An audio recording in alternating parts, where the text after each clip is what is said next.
सभी कलयुग को देखते ही राजा को क्रोध आ जाता है। राजा अपनी तलवार निकाल लेते हैं। भय से विकल हो कलयुग राजा के चरणों पर सिर रखकर दंड के समान गिर पड़ा। तब कलयुग को इस प्रकार गिरते देखकर दयालु राजा को दया आ गई और वे बोले, अब तुम भय ना करो, मैं तुम्हें ना मारूंगा, परंतु देखो अब तुम मेरे राज्य के बाहर हो जाओ, अर्थात तुम मेरे राज्य में किसी प्रकार भी अधर्म ना फैलाओ, क्योंकि तुम अधर्म के बंधु हो और तुम्हारे कारण से ही लोभ, असत्य, चोरी, दुष्टता, पाप, माया, कलह और पाखंड आदि अधर्म के समूह प्राप्त होते हैं। और हे अधर्म बंधो, यहाँ से निकल जाओ।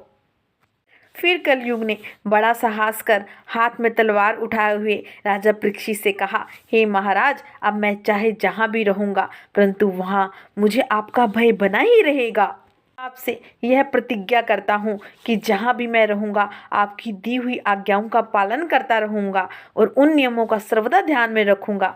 तब कलयुग के इस प्रकार बहुत कुछ गिड़गिड़ाकर पूछने और प्रार्थना पूर्वक कहने पर धर्मात्मा राजा परीक्षित ने कहा, अच्छा देखो, जहाँ जुआ, मदपान, व्यभिचारिणी स्त्रियां, प्राणी मारे जाते हों और उन्हीं चारों अधर्म के स्थानों में जाकर तुम वास करो। और कलयुग ने कहा, महाराज एक और कोई स्थान दे दीजिए। राजा ने कहा, अच्छा तुम स्वर्ण में भी वास कर सकते हो। फिर तो कलयुग ने राजा के स्वर्ण मुकुट में भी अपना वास स्थान बना लिया और फिर तो नाश होना स्वाभाविक ही था।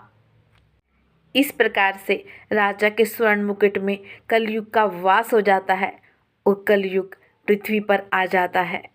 जय श्री राधे, जय श्री कृष्णा।